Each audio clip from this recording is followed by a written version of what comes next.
DJ, the buzzword in the NBA right now is load management.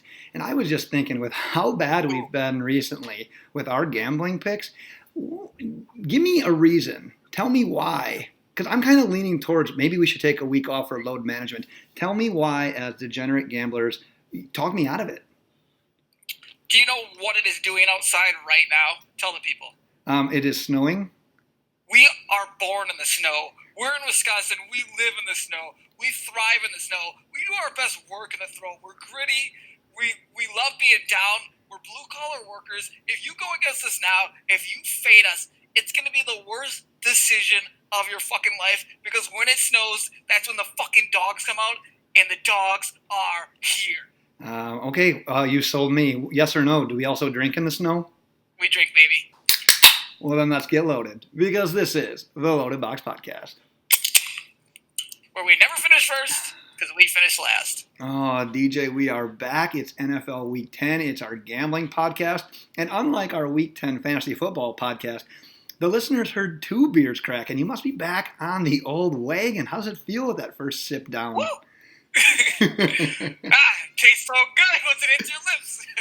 Man, you're back, we're back, but you know what's way back is our against the spread records. DJ, you and I combined to go 1-8 last week. I don't even want to talk about it, but man, here's the one thing I want to say.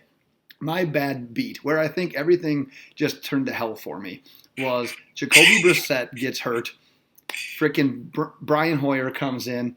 They're leading a drive at the end of the game. You have one of the only kickers that's ever going to be in the Hall of Fame, Adam Vinatieri, 40-some-yard field goal.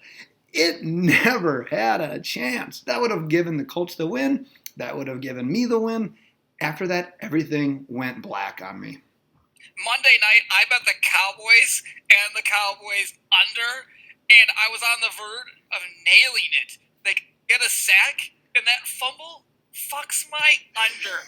I set 48.5 points. I have 48. I'm in the sweet spot. I'm the happiest guy on earth. There's a fumble. I'm like, oh, that Giants lineman's going to jump on it. Nope.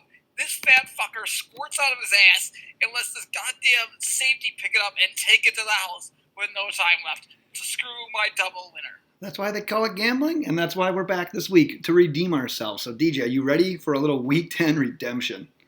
Ready to roll. All right, let's break it out right away. We got the Chiefs favored by 4 at the Titans, over under of 48.5. Go ahead and kick us off. Well, I'm trying to remember if I just was working on my article of start sit. I don't think unloadedboxpodcast.com. On the loadedboxpodcast.com. I thought I gave something in this Not game. .com, it's .com. .com. I gave if Patrick Mahomes play, I'm under the assumption he will. They win the games. The Raiders are starting to play better. They're winning some games. Derek Carr, I don't know what. I know this is not the Raiders game, but Derek Carr, I don't know what's possessed this guy. He looks like the one that we thought he was going to be, 4 years ago when he was just playing out of his mind. He's doing that again. I just don't understand how this is happening. Maybe he just needed a good tight end. I don't know. But I expect the Titans to slow this down and play as slow as possible. I'm not going to say the under because you never know what can end up happening in a Chiefs game. It can go over. That kind of scares me.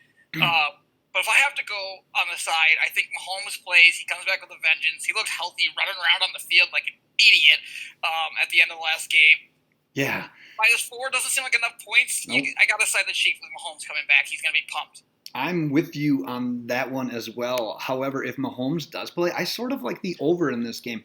I think I've talked about this like 2 or 3 weeks in a row now, where I have, as a fan of the NFL, as like a non-person that gets paid millions of dollars to do this for ESPN, I have a very good beat on Ryan Tannehill.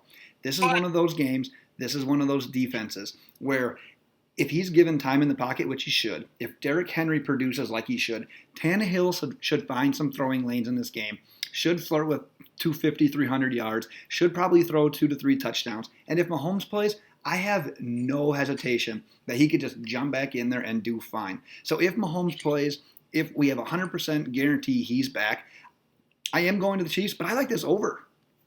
But I see, my argument against that is they could pass the ball on them, but why would they want to do that when they have a guy like Derrick Henry? Ryan Tannehill's not going to fire No. Patrick Mahomes. He's just not. It doesn't matter how bad or good the Chiefs secondary is. Plus, the Chiefs are starting to get after the quarterback. Again, they're starting to put pressure on the passer. They're going to run that ball and not put Ryan Tannehill in the position to make mistakes. Because Ryan Tannehill's not Aaron fucking Rodgers. Ryan Tannehill's not going to come out here and make plays, 2 to 3 touchdown passes. It's already an outrageous prediction when they're going to put everything on Derrick Henry. And they can still do that, but they just need to have him play a little bit just to have that balance to make Henry be as like efficient with his carries as he can be. You still need to throw the ball a little bit in this game. Yeah, I mean, everybody has to throw the ball every now and then. Even the Bears have to throw the ball like 16 times a game. But I just don't think you see that. I think Vrabel's a smart enough coach to know what he has to do with the limited quarterbacks he has. And in this game, you're not putting the ball in the air very much. You're running first down. If you pick up a few yards, you're running second down. If they stop you, then you throw the damn ball. But that's about it. Yeah. This next game here, I'm not going to lie. I went back and forth on this one about 3 or 4 times. I finally honed in on a pick. I'll let you kick it off. It's the Buffalo Bills at the Cleveland Browns. We got the Browns favored by 3 over under of 40. That can't be right. There's no reason the Browns should be favored in any football game in the history. This is a rat line. When I see this is a rat line. This is 100% a rat line.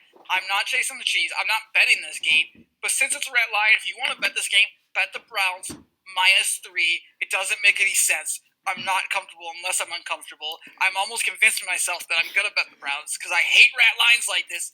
Because the Bills are clearly better. Defensively, offensively, the Browns have played like shit on defense. The Bills are okay. They're an all-right defense. They're not as good as everybody makes them out to be. But they're good enough to stop the Browns right now. They haven't shown me anything that makes me think they can score on a consistent basis. So, yeah, I'm taking the Browns -3, naturally. Okay, like I said, at one point I agreed with you because I flip-flopped on this game a couple of times. But I ended up on the other side. I was with you on everything you just said about the Browns, and it's at Cleveland, and I think at some point they have to snap out of this funk. But we talk about Devin Singletary getting 20-some carries last week, having that breakout game. Teams being able to run against the Browns in general. You've got the Bills who are going to do that. They're going to do that with Singletary. They're clearly going to do that with Josh Allen. Plus, the Browns are still kind of like just beat up. They're not like just capable of just all out like stopping a team. And a guy like John Brown's going to get behind them. Josh Allen, I think, is literally a sneaky fantasy play even in this game. And we talked about the Browns on the fantasy podcast. You even said it. Who in the hell do you trust to start in fantasy right now that plays for the Browns outside of Nick Chubb? We both agreed you basically have to bench Odell Beckham this week if you have like other options that you can plug in for him at the position. So after going back and forth, I've settled on the Bills. I got to do it straight up and against the line. I just don't understand the spread. It doesn't make any sense. So Nick Chubb exists. That's the only guy I really believe in as long as he doesn't make some stupidest fumbles of his entire life. But maybe this is like the Packers like letdown game type of deal. I'm not a Bills fan, and you kind of when you're like a guy who pays attention to your team, you can kind of tell. Obviously, I could kind of tell last week that the Packers were going to. It just felt like it was going to be a down game. They were going to lose, and I nailed it. I was 100% correct. That's why you guys listen to me when I talk about the Green Bay Packers, when I tell you Aaron Jones is the man, when I tell you Devontae Adams is the man ahead of everybody else. That's why you listen to me. Maybe this is a situation where the Bills just have one of those letdown games playing as good as they have played this season. I don't know. I don't know. That's why I only guess it's there's something that Vegas knows that because I would have handicapped this game even at the Browns Bills like 2-point favorites. Homer. I'm sorry, I had a homer in my throat. Let's go on to that next one here. So we always on this podcast, we tell you if we're carding it or not. So we're going to give you a pick for every game, but not all of these we're officially making. I am making an official pick on this next one. I'll let you kick it off. It's the Arizona Cardinals at the Tampa Bay Buccaneers. Bucks by 4.5 over under of 51. So this is the first game that I wrote. I'm actually going to card this game as well, and it's not going to be a side. This is the first game I wrote in. I know I have a start-sit article, but I did give you guys a little bit of a betting tip in there, and I'm going to give it to you as a carded game. This is a 5-unit game for me. You saw the Seahawks and the Bucks go back and forth last week. I even said on a podcast I could see that game going over. I don't know why I didn't card that game. I think that was probably one of the stupidest moves I had made because I knew it was going to go over at the time. Any game the Bucks are in right now, you can't. I mean, I just studied both these teams. I was just looking at the Cardinals defense. worst. I think they're the worst in the league. Yeah, worst in the league against the pass, against quarterbacks, and the Bucs are the second worst in the league against the pass. So it's like and Jameis Winston just went off against the Seahawks. Right. Now he gets an easier opponent, and Bruce Arians was coaching there, so he's going to want to light these guys up. At the same time, Kyler Murray's going to be able to run around, and he's going to find open guys because you can't run the ball in the Bucs, but you sure as hell can throw the ball. Yep. And that's what they're going to be doing. This is going to be just, even if there's like interceptions, people are going to be scoring. Like there's going to be scoring galore in this game. 51 is not enough. This is like a college football game. I could see this going to like 70 points over 5 units. I like that as well, and that's why Kyler Murray was my my DFS quarterback of the week, and I'm siding with them as well. I'm going a unit on the Cardinals against the spread. Obviously, I even like them straight up in this game. The Bucs favored by 4.5. Honestly, if this stays above 3.5, I'm totally all in on it. So even if it drops to that point, I don't even care. I just think it's like what you said. It's going to be that back and forth type of game. And who do I trust more right now? Neither of them. But I did a little bit of digging because at this point in the season, week 10, you can kind of start picking up on a little bit of trend. So I've actually started looking at a couple of records like against the spread. The Cardinals this year, 6-3 against the spread. The Bucs this year, 2-6.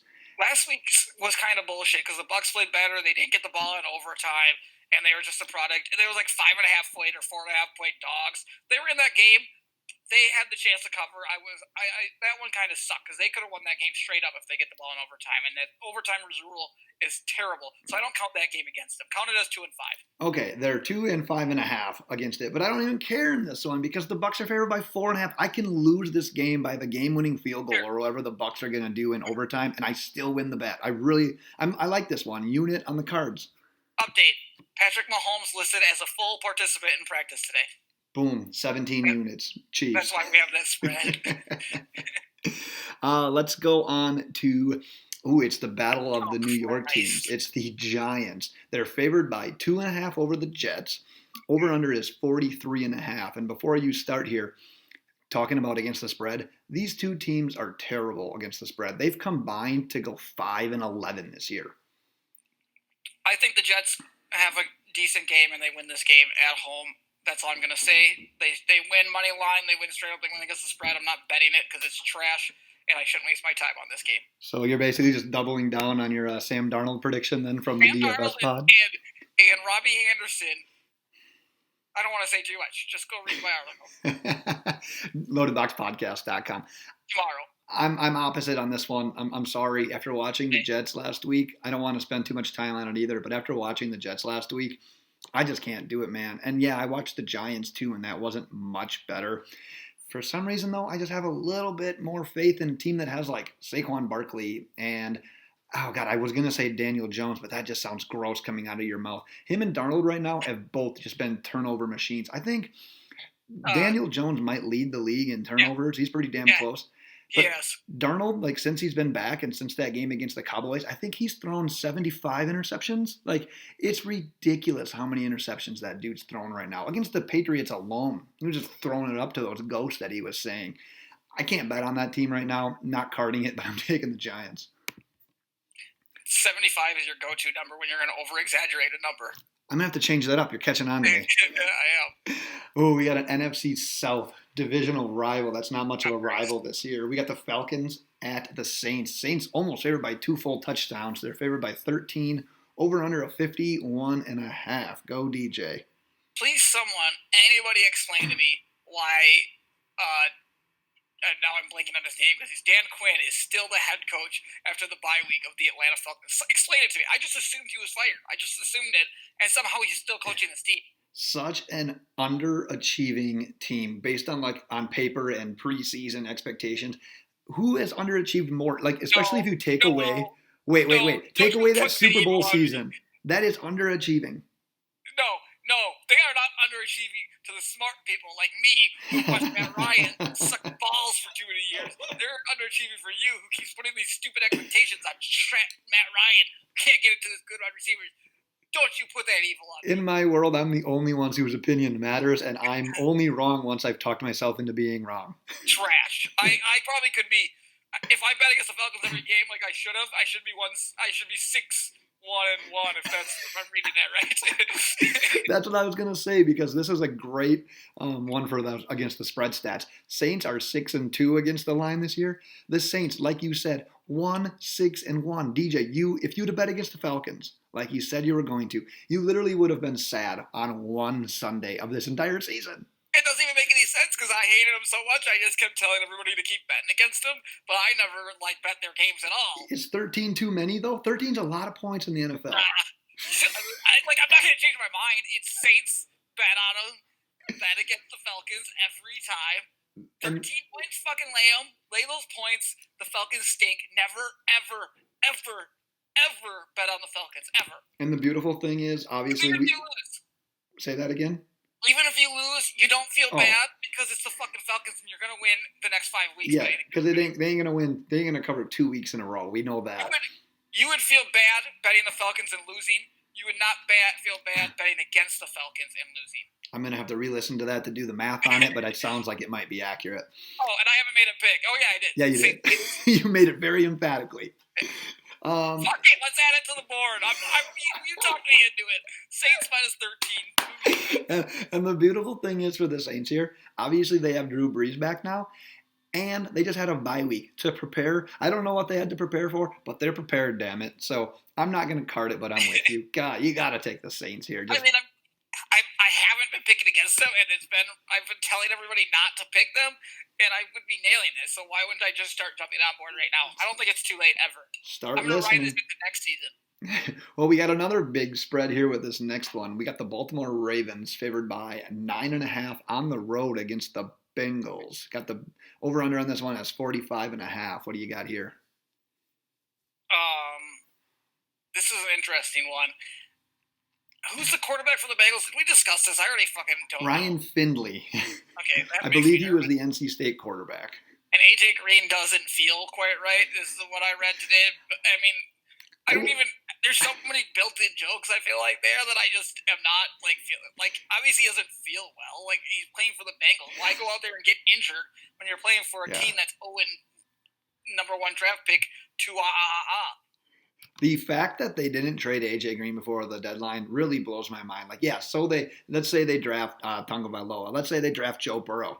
One way or another, they're gonna want that guy at playing receiver for him. I get that, but at the same time, by the time that quarterback's good, by the time that team has an offensive line, by the time they have a defense to support it all, what's AJ Green going to be? His trade value is going to be nothing, and his production's going to be down. Is he not a free agent next year? Maybe he is. I don't know. But if he is, then it makes even less sense. Well, it makes no sense for him to play, for sure. Oh, yeah, absolutely. Continue to pretend that he's injured. But then it makes no sense for the Bengals to have not traded him beforehand. If he's going to walk and they didn't trade him, I mean, that's crazy with how many teams wanted a receiver, it seemed like, at the deadline as well. But, yeah, I don't know if you made a pick, but I'm going straight up Ravens, straight up against the spread. And it goes exactly back to what I said last week when I said, can you honestly tell somebody to ever bet on the Bengals? And my answer is flat out, no, I can't do it. I don't think the Ravens, 10 points is a lot in the NFL. But, man, with this team, the defense can show up, and it'll show up against this Bengals team. Lamar Jackson, literally, it pains me to say, he's an MVP candidate right now. Them and the Bengals' inability to stop the run right now, they could literally blow them out, maybe without even passing the ball in this game. It's going to be an ugly game. I'd hate to watch it. I'm sure it'll pop up every once in a while on Red Zone. But God forbid you have to watch this game and actually cheer for it. Prayers to you. I'm going Ravens.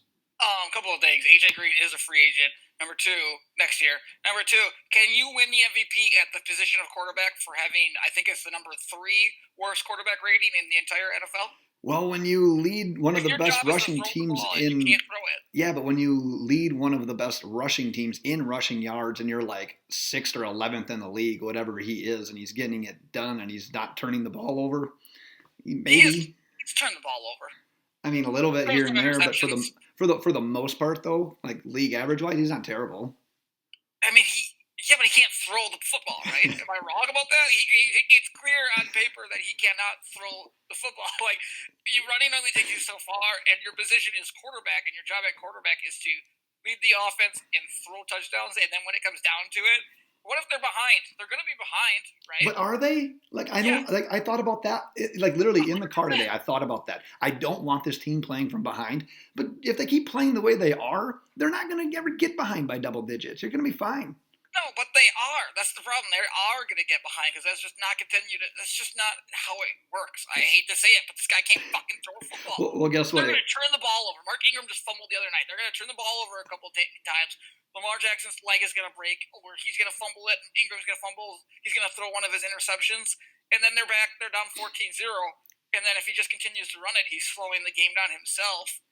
It won't. It just won't work. Well, guess what, though, DJ? It's not going to happen. It's not going to happen this week against the Bengals.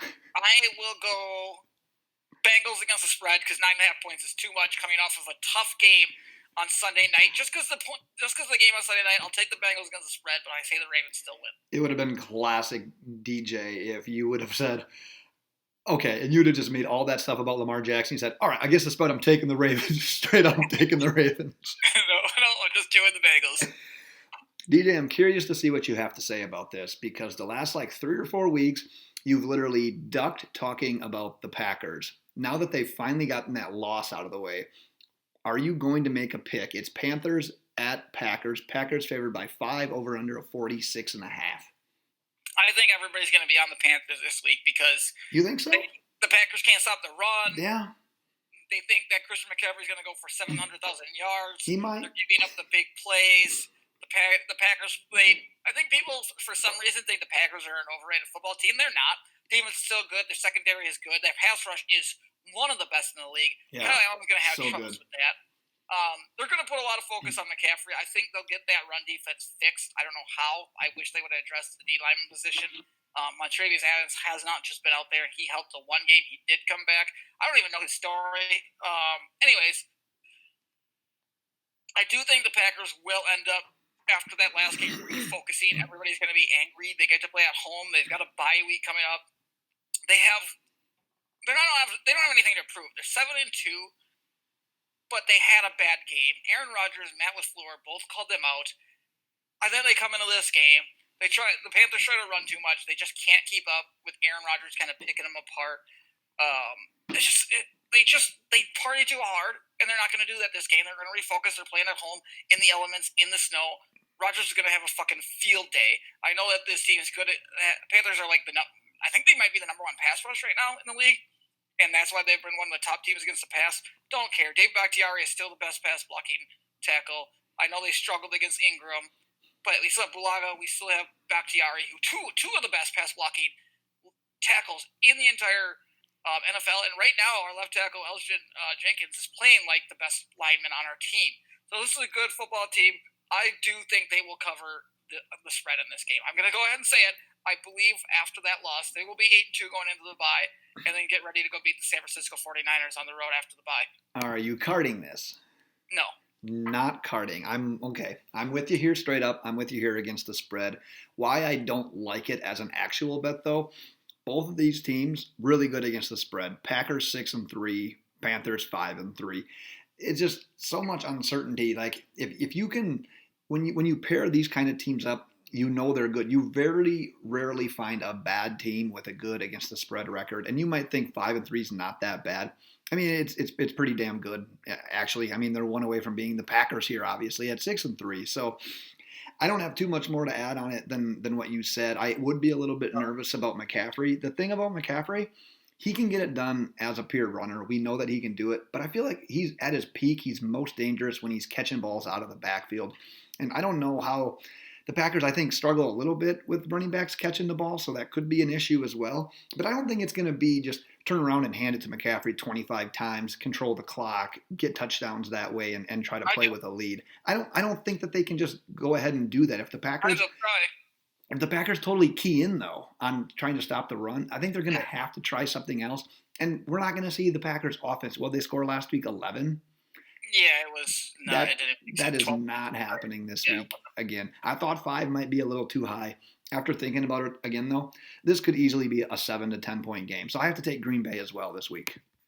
Yeah, I mean, I think they will focus on giving McCaffrey the ball, the Panthers, because we've been getting dominated up front, basically like the Lions have been. They've just been getting pushed around. Kenny Clark's playing 90-something% of the snaps. And he just gets tired. He just can't keep doing it. They signed freaking Dean Lowndes. It's just some of the guys up front that they thought were going to be as good as they were aren't in the middle. And I kind of miss Mike Daniels, but I wish we had Mike Daniels. That's my biggest anger. I was mad when it happened, and I'm mad now. We need Mike Daniels, like that 100%. But I think they win this game without too many problems here. Yeah, this next one is another NFC North couple of teams. I can't believe I'm actually carding this game, and I look at them like, why would the hell would you card this? But it's Lions at Bears. I got the Bears favored by 2.5 over under of 41.5. So I actually was going to card this game as well pre this podcast just because of the article I started to write. I think this is the one game where the Bears can actually move the ball a little bit because the Lions can't stop the run, at all, and the Bears will run the ball. I don't know if they'll necessarily win. I don't know of that. I don't know if I would take the Bears against the spread ever right now. But I do know that they don't have to put the ball, that they have been keeping the ball away from Trubisky, but having to throw because other teams are competent against the run. The Lions are not competent against the run. They just can't. So I think they're going to churn out first downs. You're having a rough one right now. Clear it out. You're good. You're getting emotional. Getting emotional here. Yeah. I think they're going to be able to churn out first downs. I'm going to card this game. I'm going under. Holy shit. What the fuck's going on? Timeout. You go. Okay, well, I am going to card this as one. I'm not going under. This is great on YouTube. DJ's headbanging because he's coughing so hard. Not going that with my direction. I'm going to go Bears straight up. I'm going to go Bears against the spread. I like what you said there. You're not going to have to rely too much on Trubisky in this one. Montgomery has proven that he can get it done when he's given bulk carries. I think you give him bulk carries. I think you sprinkle in Cohen, not so much as a runner, but as a pass catcher. Give Trubisky those safe passes. Take a shot every once in a while with Allen Robinson. Let your defense finally try to play with a lead. I think that would do so much for Trubisky right now in this. If the Bears can get up 7 or 10 points early, I really like their chances here. Keep this thing at 2.5 because obviously, a 3-point game is fairly common and it seems fairly likely in a game like this. But man, I think the Bears can finally do this. It's at home. I talked last week and it came true. Doesn't it seem funny that the Lions just seem to always struggle when they play outside on grass? It came true again last week against Oakland. I think it could happen again this week. I'm going to go Bears. I don't know if they struggled against Oakland. They just lost. Yeah. They didn't struggle. They were scoring like crazy, but they didn't struggle by any means. Defense struggles, but the defense has been struggling no matter where they play. Grass, turf, Mars, your mom's, doesn't matter. I'm taking the Bears-Lions under 5 units. One of my best areas has been over-unders, so I'm going to try to stay in that area. I like doing the spread, but once I saw that Falcons, talked myself into it. I had to take the Saints minus the 13 because fuck the Falcons. I love the under of this game because, like I said, I think the Bears can turn the ball and actually get first downs without Trubisky turning it over, being incompetent, having 3 and outs, and then giving the Lions 800 possessions because that defense is bad. And he might even be able to throw it a couple times because the Lions just aren't good at anything defensively right now. Before we go on to the Dolphins and Colts, did the beer put down whatever you were choking on? Was that the good remedy? What happened there? I have no fucking idea. Something just chilling in my throat that wouldn't go away, and I couldn't stop coughing on it. That was fantastic. As I mentioned, it's Dolphins at Colts. We got the Colts favored by 10 here, even after the Dolphins won last week. Over under of 44. What do you got? Well, we got the best team in the league versus the Colts. Somehow the Colts are favored by 10. I don't understand. Right. What's the pulse of Dolphin Nation right now? I just loved it. I was so excited. I'm texting you as you're winning, and you're like, I'm not in a good place right now. Please let me have my privacy. Like I love getting it. And as soon as the Dolphins lost, I texted you and said, the Packers are definitely losing today because the world was just kind of flipped upside down. It was. It seemed like the Packers definitely were going to lose. I already predicted it, but it kind of assured it for me. It didn't make much sense. Yeah, how are you doing?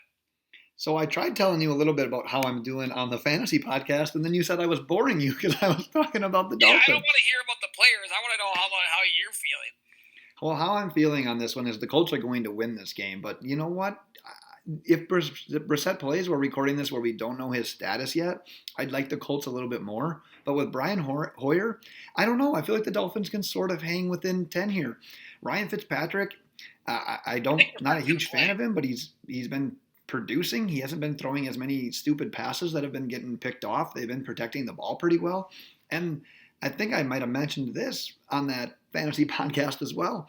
Their secondary, after losing Howard to IR, after trading Minka Fitzpatrick, playing without Rashad Jones, has been really good since their bye week. They've been a fairly decent pass defense. So the Colts are a little dinged up as well. I don't think they're clicking on all cylinders right now. I do think at the end of the day they're going to win this. But 10 points, I have to take the Dolphins against the line. I mean, you gave me too much about the team. I wanted to really know just more about you and your feelings towards like the win and the draft pick and going to the Bengals. And I really wanted to avoid that because I'm letting that build up until I see what happens with the Jets, the Bengals, the Dolphins. Because the Jets and the Bengals have to play yet, and the Dolphins and the Bengals have to play yet. So I'm trying not to get too up or too down right now because Tua plays on Saturday against LSU, and I'm going to be glued to that. I don't think there's any chance that the Dolphins lose to the Bengals. I hate to say it, but I don't think there's any chance. My pick for the Dolphins versus Colts this week is LSU +6 on the road. I think they murder it. No. I think they win. I would take the money line +195. I think LSU's just peer out better. They have the better quarterback, Joe Burrow. He's going to end up being a Miami Dolphin because Tua's going to go to those Bengals, and I love LSU +6. That's a sin. I'm going to clip cast that or whatever that is, and I'm going to play that for you as Tua is leading the Dolphins to the Super Bowl in approximately 2023 in London. Okay. Should I put that on my board? Should I put that on the board? LSU +6? You should. And it's official. +6. I love that game. That's a 5-uniter easily. Nice. Hell of a pick. All right, DJ, we have 3 games left. We have the Rams. They're favored by 3.5 at Pittsburgh, over-under of 44. I didn't even hear what you said because I'm so focused on LSU Alabama. I'm so excited about that game. We're on what game? We're on to the Rams. They're favored by 3.5 at Pittsburgh, over-under 44. The Rams are coming off a bye, aren't they? Yep. Yeah, and the Steelers are not. No, they beat the Colts. I'd like to think that the team coming off a bye going against Mason Rudolph can go out to Steelers.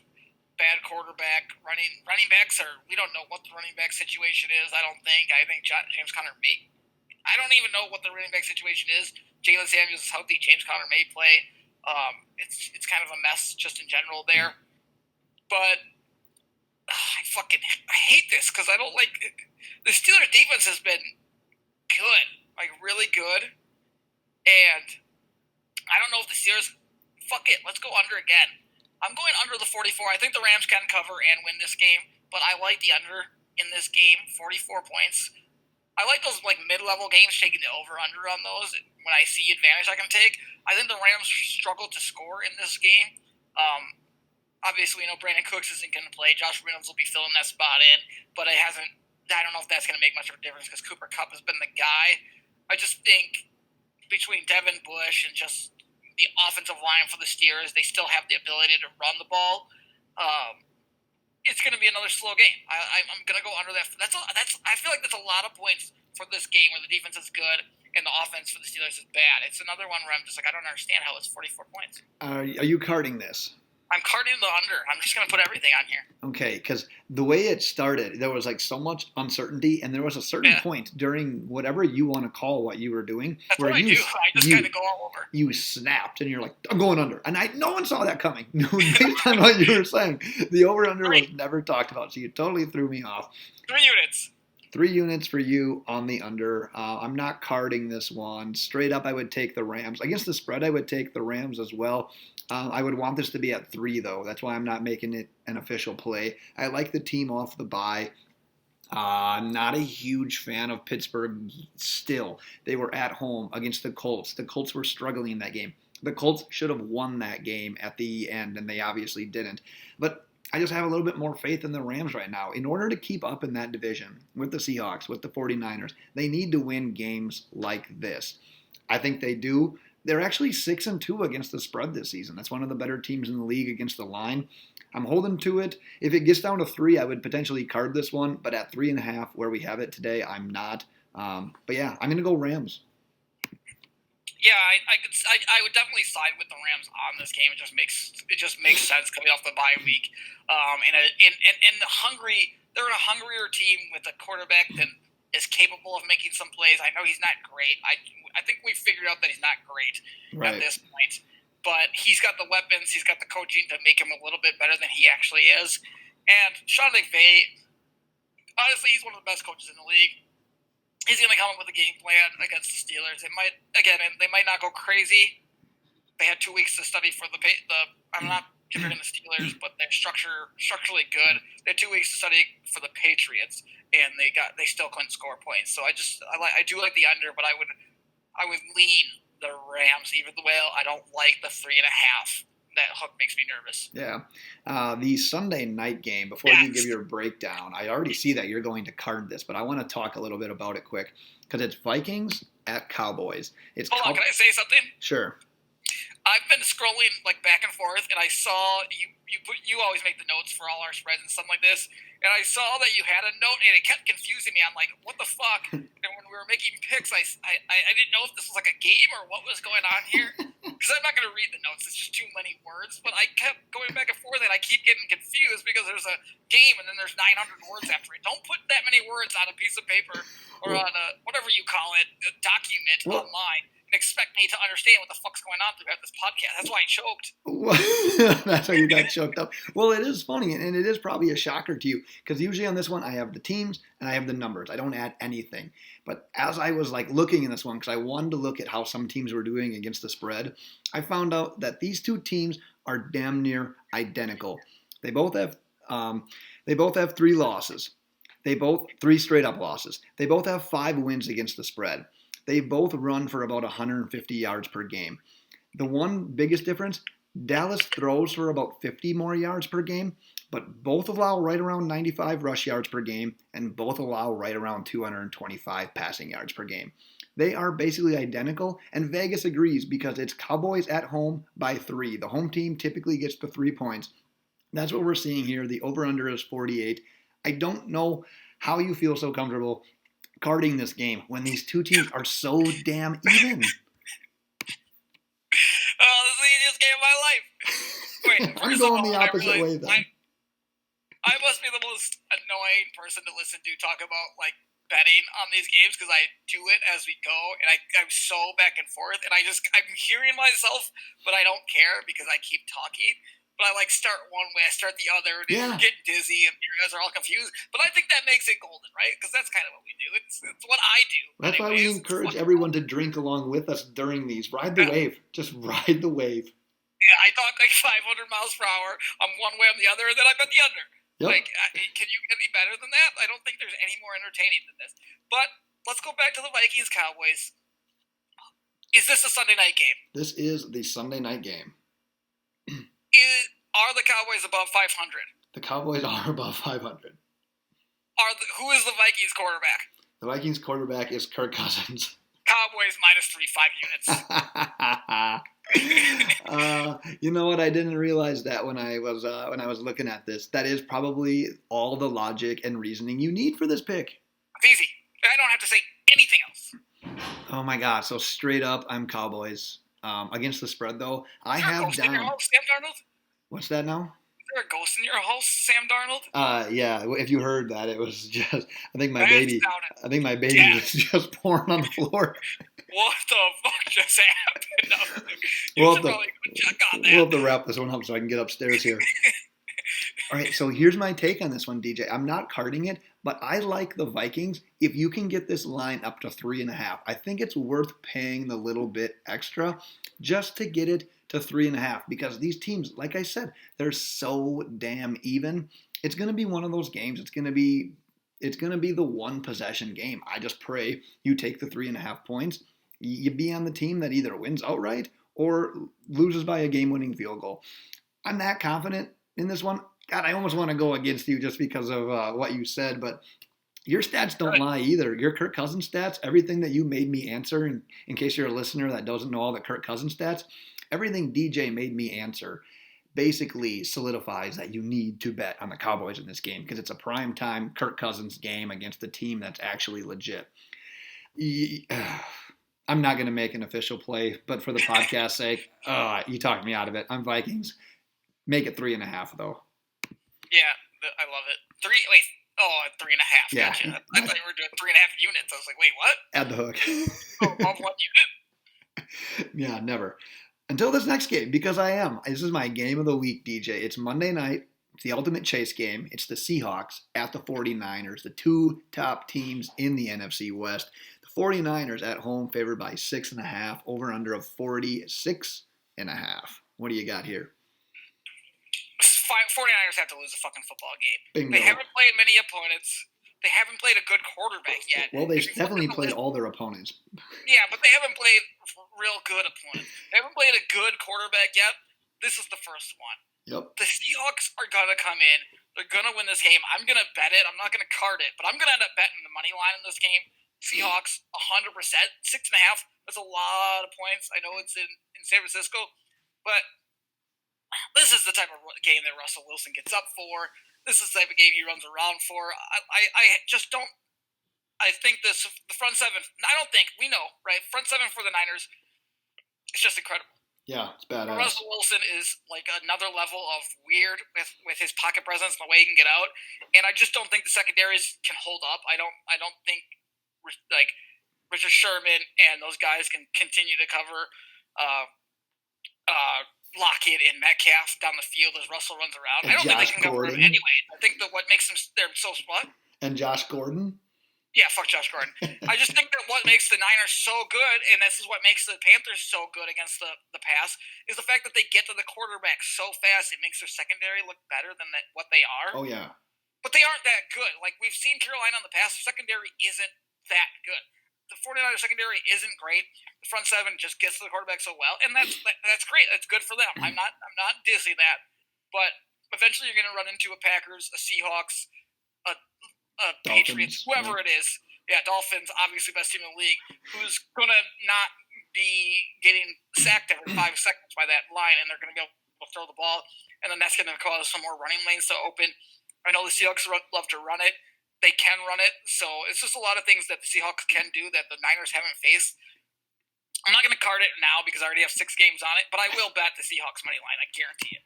I'm carding this, and I flirted with that money line idea as well, but then I'm like, dude, you're almost getting a touchdown. I'm going to take advantage of it. I'll take the 6.5 points, and I'm going to put 3 units on it. A lot of the reasons you did, but what you said, I should say.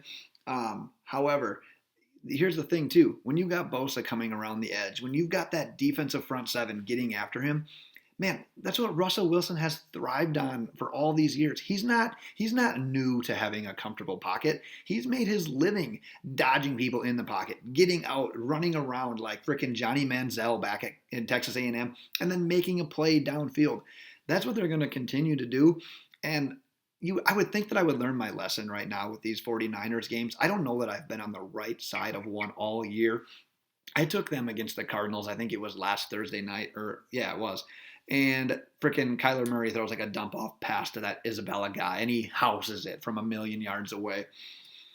That kind of screwed me. But, man, if the Cardinals can hang in that game, if Kyler Murray can make those plays, Russell Wilson's going to be able to make those plays as well. And it's the divisional game. They're both going to be up for it. But, man, I just think it's going to be a tight game. You're going to give me 6.5 points? Regardless of who'd be favored by 6.5, I would take the dog in this one.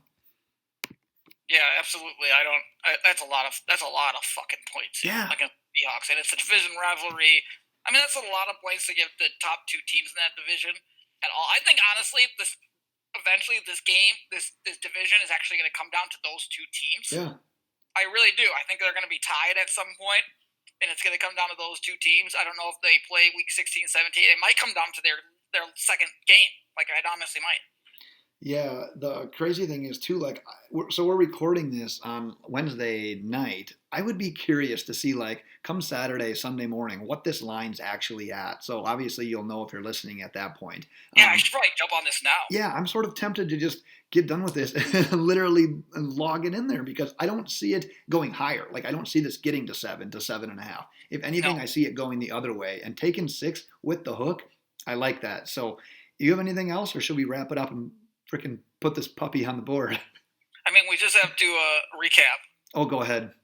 All right, so to end the night, I've got the Bucks versus Cardinals over 51.5, 5 units. Saints, I convinced myself to do, -13 versus the Atlanta Fox, 2 units. Bears versus Lions under 41.5, another 5 units. I've got a college game mixed in, LSU +6 versus Alabama in place of the Dolphins. 5 units, sprinkle a dollar, not a dollar, sprinkle a unit on the money line in that one for LSU. Rams versus Steelers under 44, that's 3 units. And the Cowboys winning with ease against Kirk Cousins' list. Vikings, 5 units. Well, Kirk Cousins will be there, but he might as well not be there. That's what you're trying to get at, Yeah, I think. Yeah, I mean, he's there, but not mentally. There you go. My carded games this week, I've got the Cardinals. They're getting 4.5 against the Bucks. I have that for a unit. I have got the Bears. They're favored by 2.5 against the Lions. I have that for a unit. And my third and final game of the week, the Dogs, the Seahawks, getting 6.5 on the road to the 49ers for 3 units. DJ, we're due for a bounce back week. What do you say? I can't believe I'm only going to be down 12 units after this game. That was very quick math. As always, check us out.